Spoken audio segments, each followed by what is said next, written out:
Tonight, what we're going to talk about is one of the more influential articles in maybe analytic philosophy, philosophy of language, etc. So that's kind of a deceptive thing to say in certain ways, but we'll go with that. We'll go with that. And it's by a very famous philosopher who used to teach at Princeton by the name of Harry Frankfurt, and he wrote this article called "On Bullshit," which laid out, I don't know if for the first time, but for one of the most influential times, a theory of bullshit.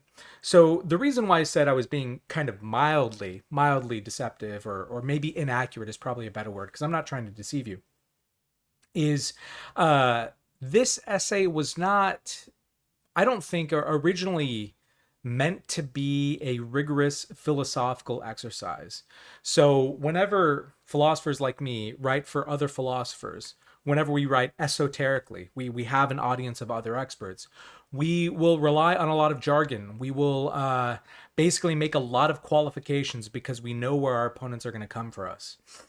Whereas whenever we write for the public, or whenever we do what we call public philosophy, or we write in other journals, we try to write a little bit more accessibly. And I think that that's what this essay is trying to do.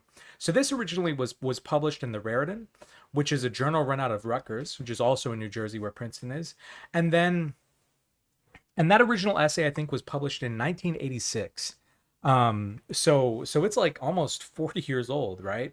And then eventually in 2005, Princeton University Press, I believe, took the essay and made it into a small book. I used to have this book. In fact, when I was a freshman in college back in 2005, um, my intro rhetoric and composition professor had us read On Bullshit by Frankfurt, and we tried to have a discussion about it. But especially whenever it went into press and got made into this small kind of cool little book, it started to gain more and more traction. And nowadays, a lot of people have talked about this essay. So what I want to do is I want to try to give an account of Frankfurt's account of bullshit in this particular lecture. And the reason why I want to do it is because, despite the fact that I think that the subject matter is incredibly interesting, and I'm assigning it, so like I think you should read it. It's relatively short. You can even find an audiobook version on Audible. If you have like the Audible subscription, you can find like an Audible version of it. Also, you could just pop Harry Frankfurt on bullshit into YouTube, and he did a couple of interviews with like talk shows and stuff like that, where he kind of got the core of the thing, but he didn't go obviously into detail on a talk show. But yeah, it's kind of interesting because it got a lot of traction.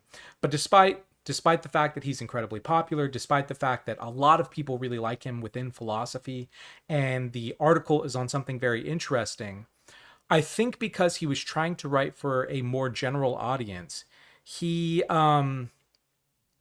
it's really tough to keep track of what's the most important thing that he's talking about. And so I just want to try and be as explicit as possible, including quotes, about what he means by bullshit.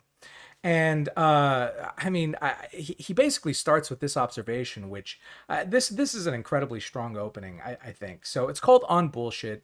And first of all, we should just acknowledge that it's kind of cool that a university professor is talking about bullshit, that we're talking about something that just happens in society.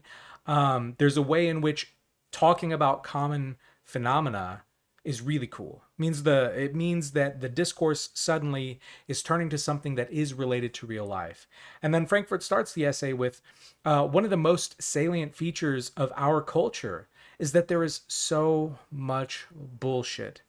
Everyone knows this. Each of us contributes his share, but we tend to take the situation for granted. Most of us are rather confident of their ability to recognize bullshit and to avoid being taken in by it. So the phenomenon has not aroused much deliberate concern, nor attracted much sustained inquiry. And so I think the reason why I like this opening so much is because we feel as though there's a lot of bullshit out there. I think that's like just a totally fair observation, and we feel as though there's a lot of I mean, this is where it's tricky. Even if we don't have an idea of what bullshit exactly is, we're fairly certain of the fact that it exists, which is a very strange thing. That's kind of what he's pointing out. But I think that there's also something incredibly humble about this opening in the sense that he starts out by saying each of us contributes his share. So he's not excluding himself from this at all. He's saying that he contributes to the amount of bullshit in the world. But, and I think this is kind of related to the Dunning-Kruger effect, or maybe something like it, um, because most of us think that there is so much bullshit, and because most of us do not think that we often get taken in by bullshit or that we get deceived by it, we also don't pay a lot of rigorous attention to trying to define what bullshit is. And so it's precisely that common element of us always running into it. And it's precisely that element of us contributing to it that kind of leads us to underestimate it and to not pay proper attention to it. And I think that's a fascinating set of observations with respect to bullshit.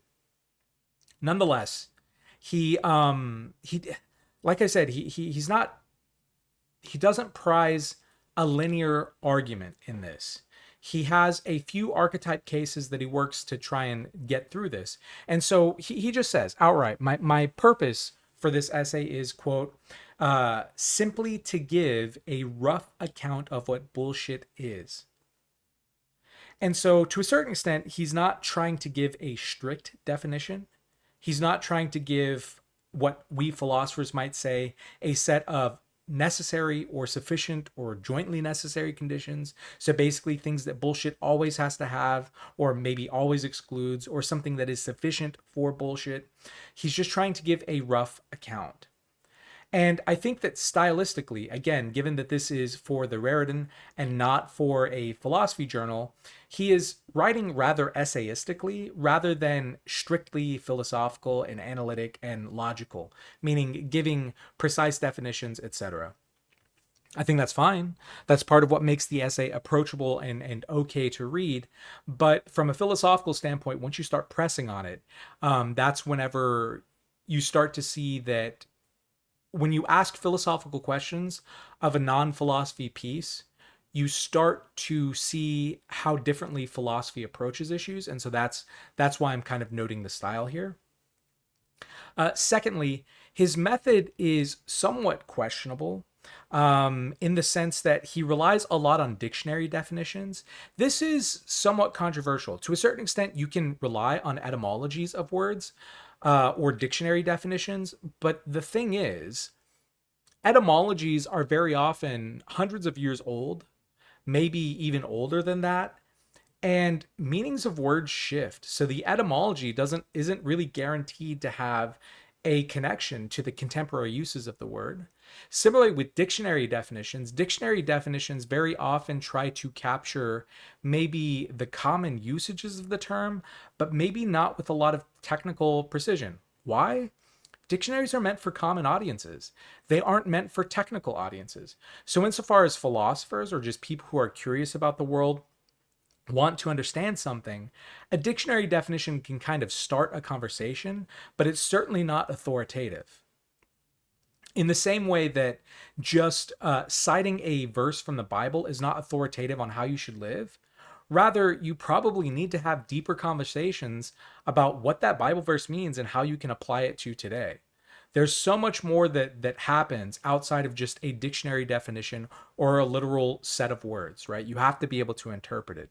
So dictionary definitions can be okay as a springboard, but generally speaking, they don't go much further than that. Again, this is essayistic rather than philosophical, so we'll go ahead and grant him that. And he also chooses some interesting examples as far as the archetypes. One example is he picks a person who's giving a speech at the 4th of July, and he's talking about the founding fathers and how amazing America is. And he takes that as an example of bullshit because the speaker is not really trying to talk about the truth of the founding fathers or what the guiding values of the United States are. Rather, the speaker is trying to get people to believe that the speaker is the kind of person who cares about America, who cares about American values, and who is patriotic on July 4th. Okay. Similarly, he uses a story between Ludwig Wittgenstein. Wittgenstein is a philosopher who's, if I had to pick maybe the most important philosopher of the last 100 years, he might be it just because of how influential he's been on a lot of stuff. Now, he tends to be a sort of philosopher's philosopher in the sense that the people who read him the best and read him the most closely are philosophers who have been through a lot of technical stuff. But his later work, the philosophical investigations, is built on these aphorisms and it's relatively cryptic, and so a lot of people read at least the philosophical investigations, if not his other stuff. In any event, he talks about an encounter between Wittgenstein and one of Wittgenstein's friends, where the friend had just gotten out of surgery, and Wittgenstein, being a good friend, decides to call and check in. And the person says, I feel like a dog who's been run over. And supposedly Wittgenstein says, you don't know what it feels like to be a dog who gets run over. And he uses that as an archetypal example of potentially bullshit. The person who, coming out of surgery and recovering, says that they feel like a dog who's been run over. Now, I don't, on the one hand, Frankfurt thinks that he's talking about everyday life. But then by using the dictionary and by using the Wittgenstein sort of example, maybe he's not talking about everyday stuff. So this is something that we'll return to. But it's really important to note what he's trying to do. He knows that he's not doing strict philosophy. He's giving a rough account. He knows that he's writing an essay. He's using a dictionary to start the conversation, not to end it, right? It's not like he says, this is the dictionary definition and stops the conversation. And he's trying to use the examples to illuminate. But since this is in the context of a critical thinking class, the idea is you should always, always be aware of whether the author is setting the standard too high or too low, right? Is this an appropriate standard to just give a rough account as opposed to a precise account? I think it is. I'm willing to grant that. But is it a good idea to use a dictionary set of dictionary definitions, or the example of the July 4th speaker, or this really famous example from Wittgenstein and his friend? Is that an appropriate way of doing stuff? Now, we've kind of like read about priming, and certainly we've talked about it in class, or it's talked about in You Are Not So Smart by David McRaney. But you can be primed in a conversation to think certain things or be more sympathetic towards certain things depending on what examples someone is using. Someone can curate your sympathies depending on what kind of examples they're using. And that's one thing that maybe we should be aware of whenever we're reading a philosopher's argument. If it's example driven, the examples might be pushing us in one way or the other, where if we use different examples, maybe we'd feel in a different way. Okay.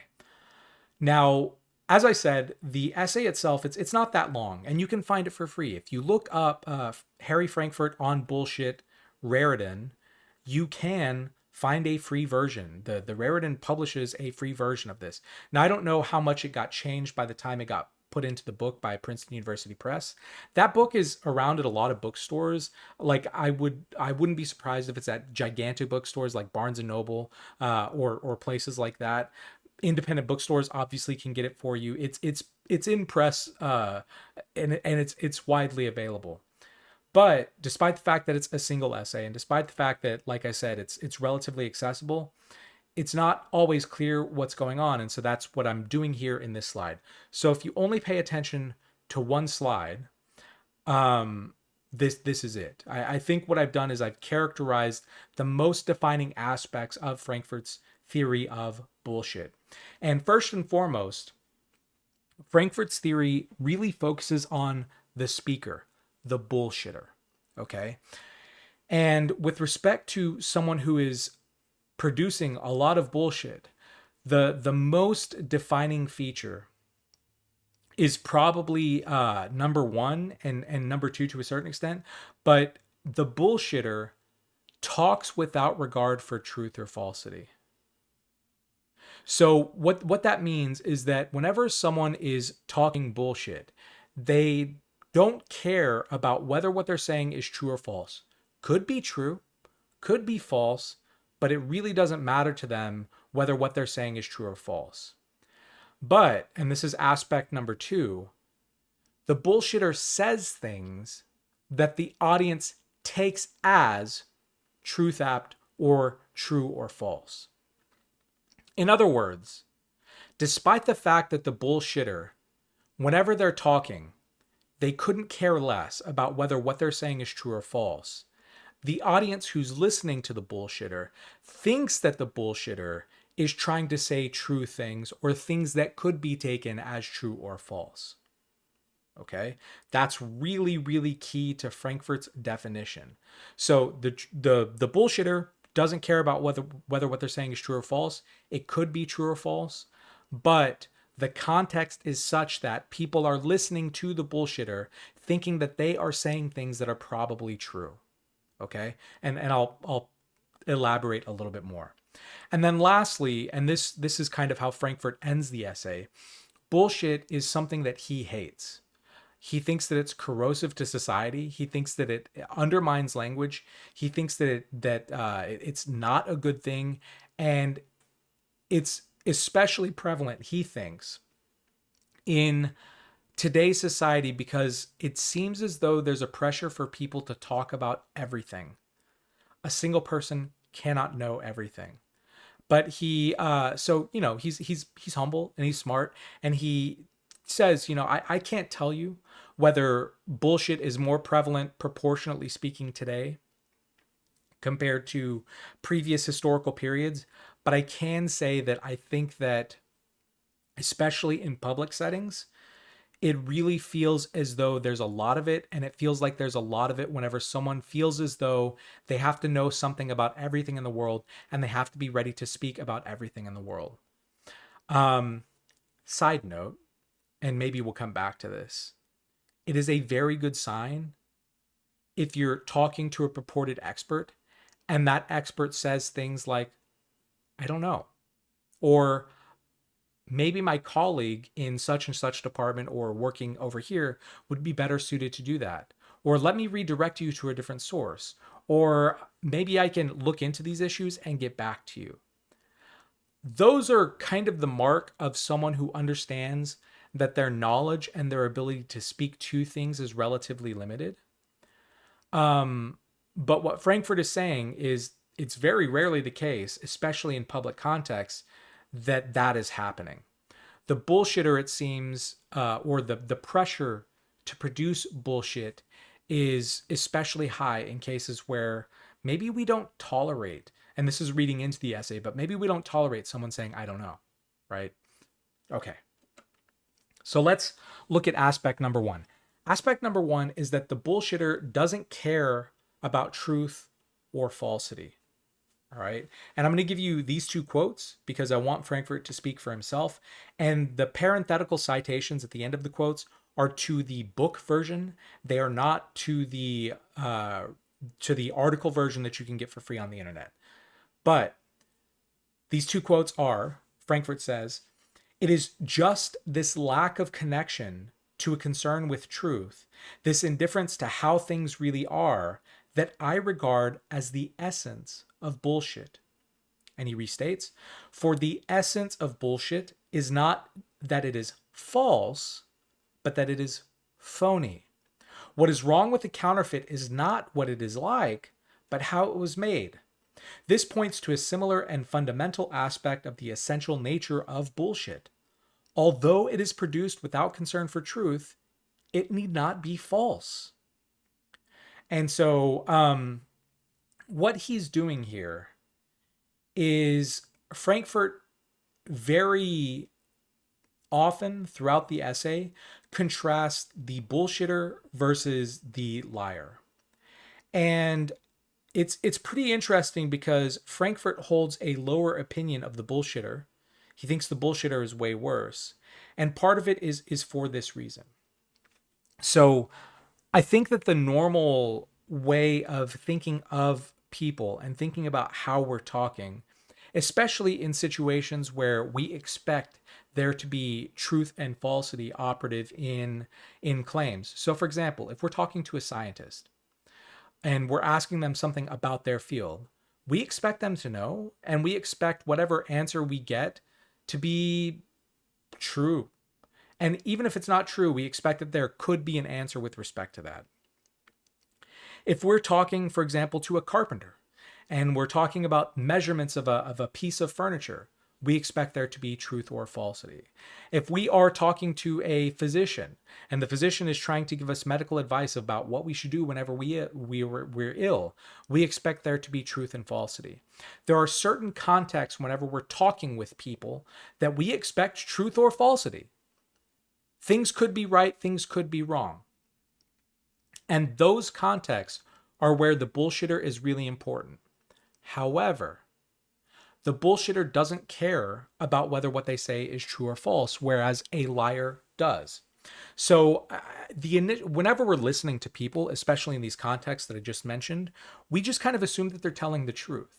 Okay. Now, it's good to have a healthy dose of skepticism, in the sense that if we are talking with experts or maybe with doctors, we get multiple opinions. Maybe with scientists, again, multiple opinions. We do a literature review and study stuff. If we're talking with tradespeople, maybe we get multiple estimates on something. We do our own research by Googling as much as we can to get an idea of what the market is. But we expect there to be truth and falsity, right? We give people benefit of the doubt that they're probably telling the truth. Now, a liar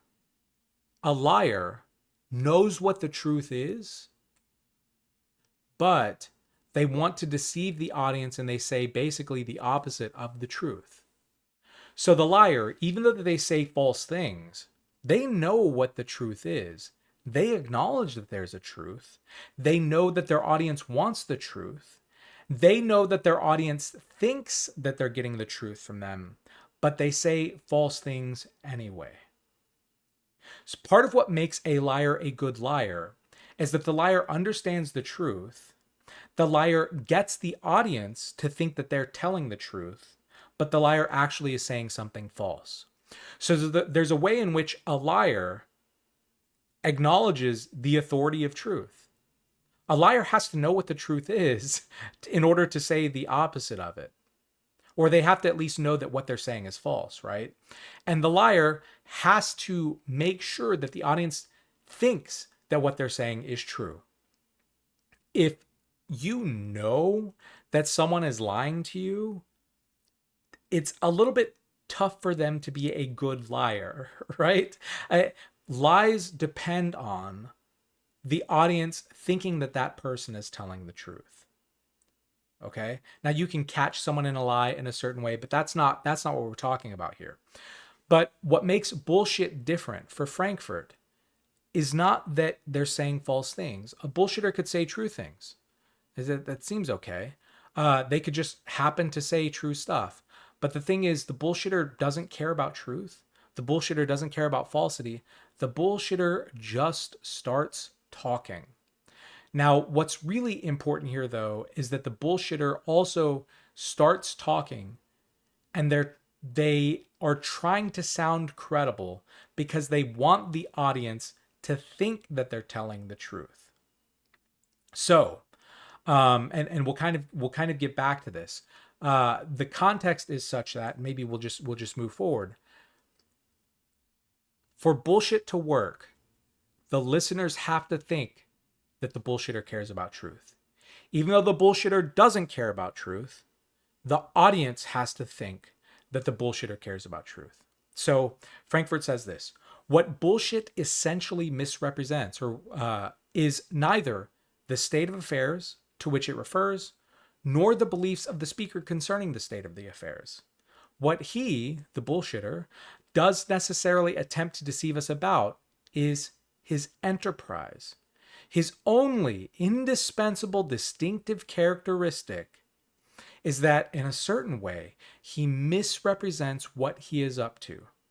Both he and the liar misrepresent themselves as endeavoring to communicate the truth. Okay. So what that basically means is that whenever someone is lying and whenever someone is bullshitting, they want their audience to think that they're telling the truth.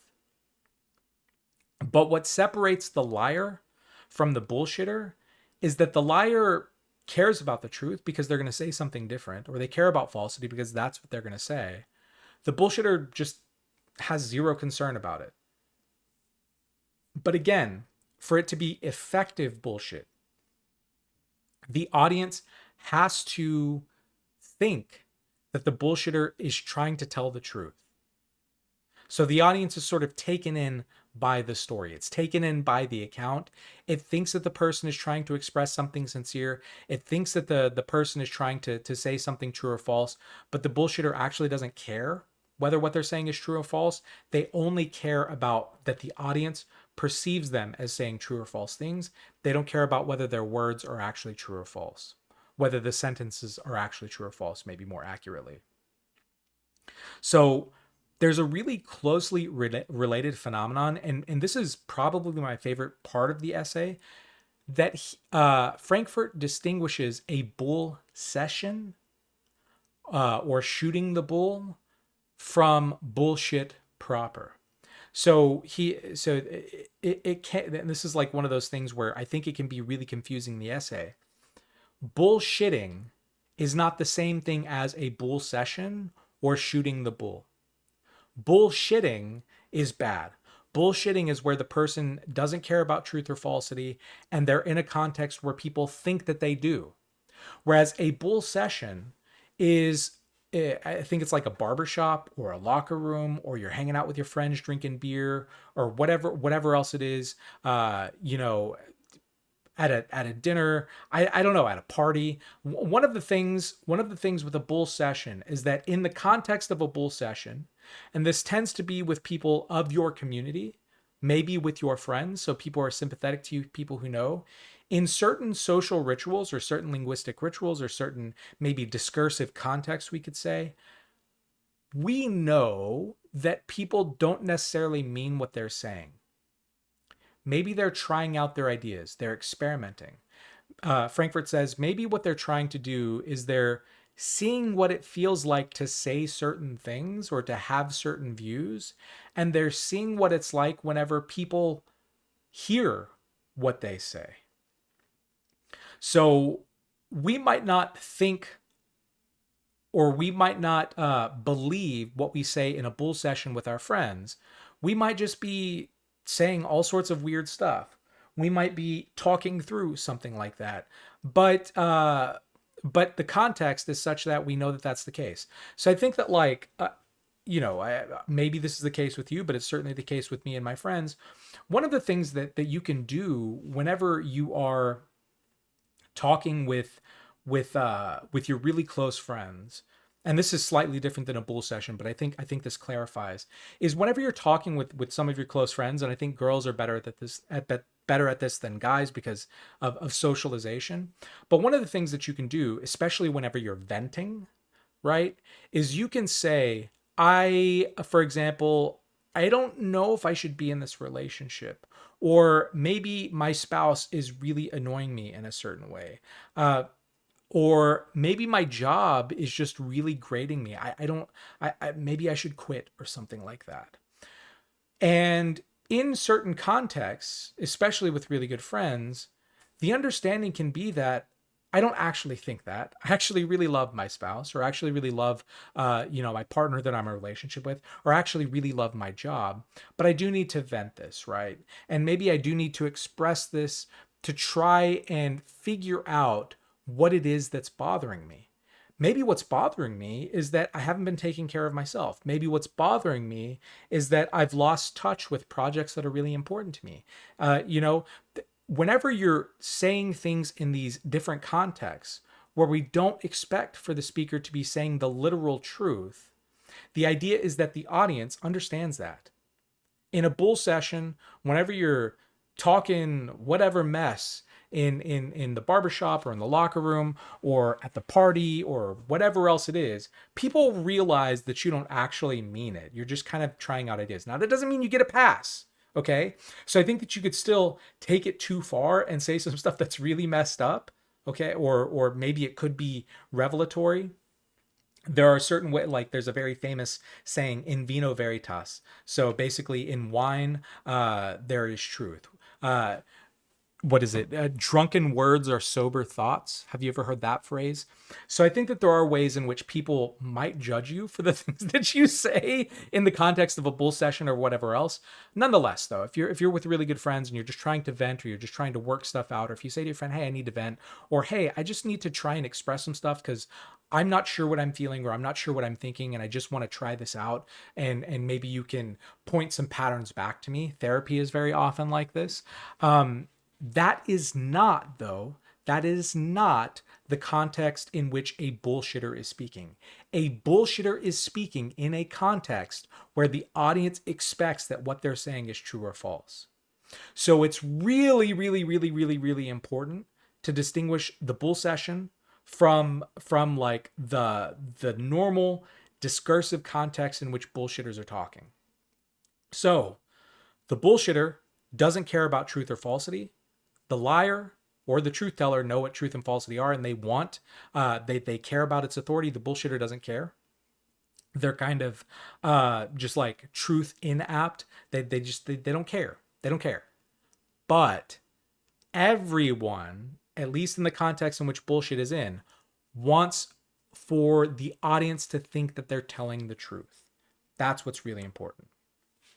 So all of this is part of why bullshit makes things worse. This is why Frankfurt comes down so harshly on bullshit. And he says this: by virtue of this, and what he means here is the indifference of the bullshitter to the authority of truth, bullshit is a greater enemy of the truth than lies are. And that's a strong statement there. Bullshit is a greater enemy of the truth than lies are. And then he also says, bullshit is unavoidable whenever circumstances require someone to talk without knowing what he is talking about. So, one of the reasons why Frankfurt hates bullshit so much, and why he prefers, to a certain extent, I think morally or politically or socially or, I don't know, discursively, it's hard to say, but he prefers the liar to the bullshitter, is that at least the liar knows that there's truth. At least the liar would say that there are facts of the matter. At least the liar would acknowledge that the audience could be moved in one way or the other. The bullshitter just doesn't care. They don't care. Now, this could stem from, and he says, like, when skepticism goes too far, it could stem from someone thinking that there just is no truth. So who cares? Truth or falsity, it's all the same. And to a certain extent, he closes the essay with the idea that certain people who don't think that there's any truth, they might try and lean on a new value of sincerity, meaning if I can't reach truth about facts of the matter or about how the world is, maybe I can represent the truth of who I am. Frankfurt doesn't like this. He doesn't think that that's like a very good prospect.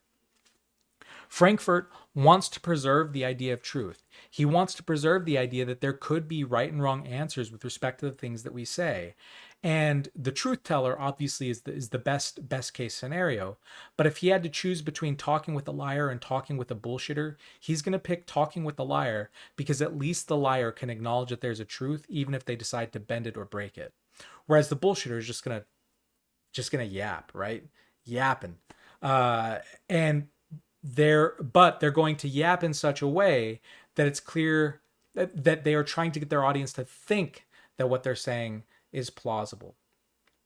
Now, maybe I'll move to the last slide. This is the last slide, but it's going to take a little while to speak through it. I think that I'll focus on point number 2 here. So point number 2 is that Frankfurt is really heavily constraining his discussion because he's assuming that, first of all, bullshit has a definition. So I think that whenever a lot of people talk about bullshit, whenever people call bullshit on something, what they're doing is they're trying to insult that thing. they're trying to express emotional disapproval with respect to that thing. You know, I think Frankfurt's safe on this, but related to this, related to point number two, is remember how at the beginning of this lecture I said philosophers can kind of stack the deck, or they can prime you to think about subjects in certain ways by choosing the examples that they choose. I think that potentially might be happening with respect to bullshit. And so Frankfurt thinks that he's providing some pretty good examples of bullshit. The July 4th speaker who just gives the patriotic speech, and the example of Ludwig Wittgenstein calling his friend after she had recovered from surgery. But other than that, like there's not that many examples. And I don't know if this is because Frankfurt was trying to be diplomatic or something else, but I think that the examples can really, really illuminate something like that here. So I think maybe the closest that we would get, and I'm just going to give this as a potential proposal, would be something like conspiracy theories or something like pseudoscience, where these might be pretty good examples of a bullshitter, especially in certain circles, where it doesn't matter whether what they're saying is true or false, even though they want the audience to take what they're saying as something that's true or false. Or maybe you could think of someone who's trying to like scam you. And that's why I say like conspiracy theories or pseudoscience, because pseudoscience is often coming along with a political agenda. Conspiracy theories are often coming along with a political agenda. Salespeople. But the difficult thing about salespeople is that is a social context in which we're probably going to be pretty skeptical of what someone is telling us. We know that they're trying to sell us a product, and so that's what makes salespeople maybe not the best fit with respect to Frankfurt's definition of bullshit, because bullshit, the bullshitter is indifferent to truth or falsity, but the audience has to think that they're trying to tell the truth. So I think this is one of those things where, and this is point number 4 here. Frankfurt seems to assume in his definition that audiences can't tell what really good bullshit is. And I think that this might be right. If a bullshitter is really good, just like if a liar is really good, we don't think that the liar is telling lies, or else they're not a good liar. And in the same way, I don't think that we think that the bullshitter is saying bullshit, or else the bullshitter is just not very good, right? So I think like a PR firm maybe is close to this, or someone who we're really sympathetic to politically or socially or whatever else. They might be more easily able to give us bullshit where we think that we think that they're telling the truth, but they're not actually. So I'm not sure how this works. And this is why I was saying like the theory of bullshit that Frankfurt gives is kind of tough to carry out. But maybe if we think of something like a community, certain people can identify someone as spouting bullshit whenever they have an expertise that allows them to see that they're not saying truth or falsity. And we can kind of tell based on outside judgments as much as you can tell that they don't seem to be really concerned about telling truth or falsity. But they're trying to come off as someone who does care about truth or falsity. So I'm going to give maybe some controversial examples, but I think that this is kind of one of the things that in the manosphere really happens. So the alt-right, men going their own way, all of this stuff that can happen in the YouTube to right extremism pipeline, because the algorithms kind of feed this stuff really well. But you could start out Googling maybe good faith stuff about society, and then you could end up listening to a video where someone is a complete grifter and they're trying to use psychology or Jung or psychoanalytic theory or conservative politics or evolutionary biology to try and justify an incredibly conservative view of the world. Now, to a non-expert, because they're using scientific jargon, because they're name dropping authors whenever they're talking about stuff, it sounds to an uneducated audience on that subject, because I would be uneducated in certain domains too, right? That they do seem to know what they're talking about. But if they're a bullshitter and not an outright just deceiver, not an outright liar, they don't actually care. They're just trying to say stuff that sounds credible, but it doesn't matter whether it's true or false. It just sort of sounds good, I guess. It just sort of sounds good, or it gets people to think that they're saying what's true or false. So the question here is kind of like what's going on with respect to a bullshitter. And I wish Frankfurt were around to give us examples of what you think bullshit are. And this is a question for you. So when you're reflecting on this, what would be your quintessential example of what you think a bullshitter is, or a bullshit context is? Because Frankfurt wants to distinguish it from outright deception or lying. Why? Because the liar says false things. The bullshitter just doesn't care about truth or falsity. They're just outside of it. It just doesn't matter to them. Okay, so I've talked about points 2 and 4. Let's go ahead and go back. The first point on this slide is that Frankfurt's account is very strict on the mindset of the bullshitter and the sort of action or the speaking that they do. Frankfurt is not very well focused on the action or the product of the bullshit, or the words or the sentences or whatever else. Now, Gerald Cohen, aka G.A. Cohen, he has a famous conception of bullshit that he basically gives as unclarifiable unclarity. So for Cohen, he thinks that Frankfurt is describing a type of bullshit. So he doesn't necessarily think that Frankfurt is wrong. He just thinks that there are multiple types of bullshit. Because when Cohen looks at politics, especially, and political theory especially, he was a specialist in this area. One of the things that he saw in many political theories was that in his assessment of certain theorists, what made their work bullshit in a political context was that they would say things that seemed plausible, maybe, but if you ask them questions, they could not clarify the concept. And it's not that it's difficult to clarify the concept. Anytime you get into any technical domain or technical discussion, it's hard to clarify things, and it might take time. What Cohen seems to identify with bullshit is that there are certain areas where you're just incapable of telling whether it's true or false. It's impossible for it to be clarified at all, or unclarifiable unclarity. And one of the tests that he kind of like proposes with respect to this is you could put a random negation somewhere in there, and it wouldn't, like, no one would know whether it's changed the meaning. So you could put not or no somewhere in the sentence to negate something, and you're not sure whether it's changed the meaning of the word. Like, logically, you know that it should be making an impact, but no one can explain how it's working. So Cohen's theory of bullshit, it focuses more on the product, or maybe the epistemic norms, the ways that we come to think about things or justify our beliefs. And in particular, Cohen is concerned about statements or theories that we just can't clarify. It's not that they're difficult to clarify, it's that they can't be clarified at all because they just don't make any sense.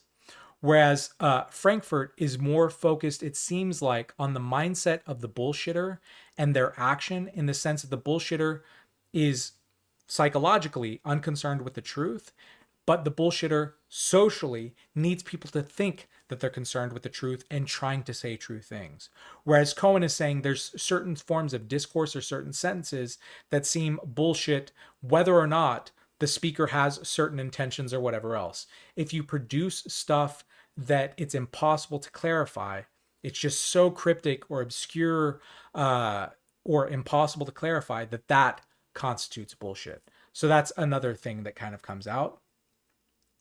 And then lastly, number 3, and we kind of talked about this with the bull session, Frankfurt's implicit sort of way of having the discussion is that he places a lot of weight on the discursive context. The context must be one in which things are truth apt. So what he means by this is, again, it's not just mere emotions. I'm trying to vent here. I really hate stuff, or I'm having a really horrible day and I just need to say some horrible stuff. For example, driving in a car. I tend to be a very calm person, not someone who's prone to anger. But in the car, I will say some really angry, ugly stuff. And if someone is driving with me, they'll be like, "What is wrong with you, man?" And I'll be like, "Dude, I don't mean it. I'm just like frustrated and stuff like that. I'm in my feels, you know."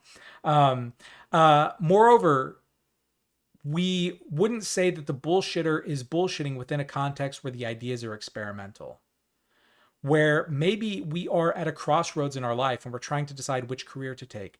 Maybe we have, and this would be a very good problem to have, we have multiple love interests and we're trying to decide between that. Maybe we only have time to pursue one hobby. So we're trying to figure out, well, you know, if I do this, well, then can I do this? Or do I want to be the kind of person who loves this person or does this thing or, spends their time doing this particular career?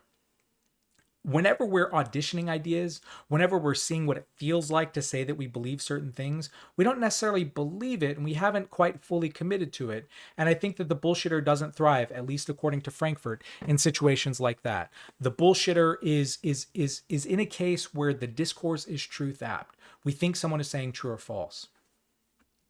Cohen talks about this, but Frankfurt does not. The other area is artwork. Is a poet telling the truth?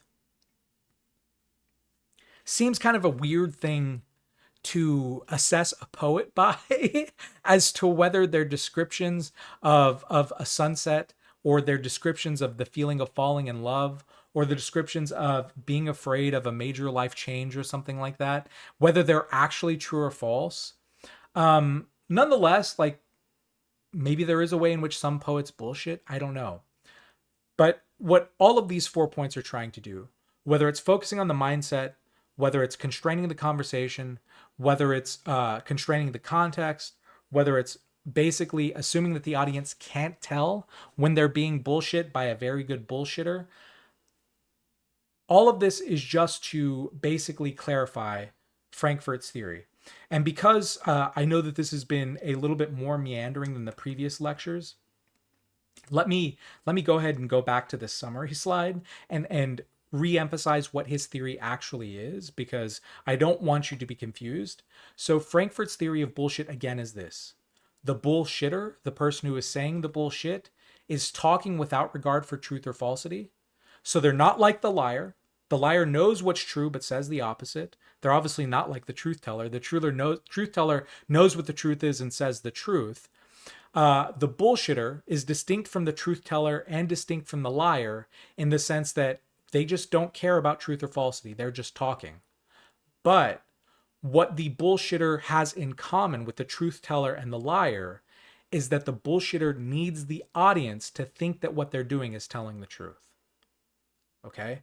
So they need the audience to think that they care about the truth, but the bullshitter doesn't care about the truth at all. And then bullshit itself is not morally, socially, politically neutral. It's not clear what standard he's using there. Rather, Frankfurt very clearly has a harsh evaluation of bullshit in that he thinks that it's corrosive. He thinks that people who are indifferent to truth or people who don't think that truth exists in any way are basically doing a lot of harm to various discourses. And you could see why this would be the case in something like engineering. Do you really want to have an engineer building a bridge who doesn't think that there's any truth to whether the equations work or something like that? Probably not, right? But again, we should just be careful about the examples because maybe we don't care about whether this is corrosive to poetic context. So I think that that's why Frankfurt thinks that bullshit is corrosive, because the bullshitter is in a context where people seem to be caring about the truth and seem to be talking about things that could be proven true or false. It's not the bull session. It's not art. It's not me venting. It's not me trying ideas out. It's a situation where people think that we're talking about true or false. We're trying to make claims that are provable or falsifiable, right? But rather than caring about the truth and saying the truth like the truth teller, or rather than knowing the truth but trying to deceive people, the bullshitter just doesn't care and just wants to say things that are plausible. Now, one of the things this is the final thing that I'll close on is, why would someone bullshit? What's the point? What's the point? Because they're not a liar. Like, arguably salespeople lie, okay? Because they want the sale. They know what's true about the product, but they feed you maybe lies to get there. Now, maybe a salesperson could bullshit whenever they don't know how to answer a question that you ask them. And so they just come up with something that sounds like it sounds good. They don't know whether it's true or false. They don't care whether it's true or false. They're just trying to make the sell. So I don't think that's necessarily lying. That might be like within a complex context of sales. Maybe they're not lying, they're just bullshitting. I think another example would be something like a PR firm or a press secretary for a really high-ranking political official. The press secretary does not get to decide what happened. The press secretary is just trying to come up with a cover story to justify what's going on. So does it matter that what they're saying is, or do they think that what they're saying is true or false? Hard to say, but they need the audience to kind of buy into it. So the idea here is, if we take Frankfurt's theory of bullshit seriously as someone who is completely indifferent to truth but wants people to think that they're telling the truth, what would be an actual example of that? And what would be an actual example of that to where the person isn't a liar? Because we get the liar. The liar makes sense, but the bullshitter is a little bit more slippery of a concept.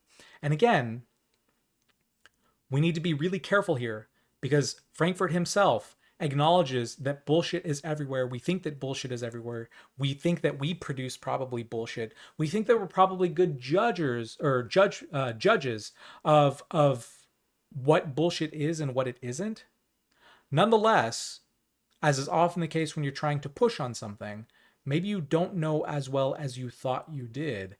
And that's the challenge of trying to figure out what bullshit is. We get that it's probably bad. No one probably likes it. Frankfurt thinks that the bullshitter is way worse than the liar. But trying to identify what bullshit is and what the most characteristic examples of bullshit are is really difficult. So think back to those initial lectures on how we make definitions. We could have intentional definitions of bullshit, which is kind of what Frankfurt has provided here, in saying that it is someone who's speaking without regard for truth, but they want people to think that they're telling the truth, right? And then we can have extensional definitions, especially ostensive definitions, where we're pointing at specific examples of what we think bullshit is.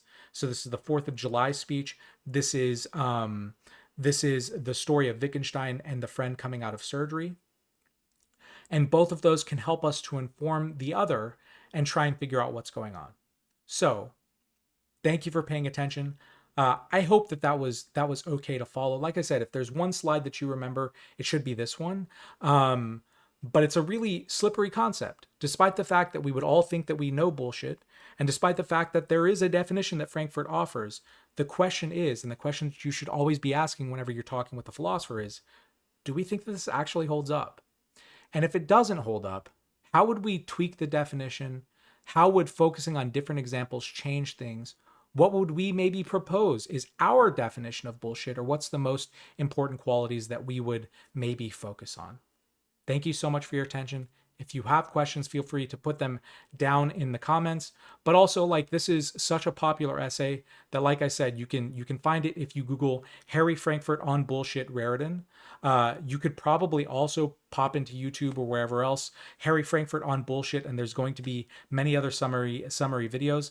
But hopefully this helps out. I'll see y'all next time.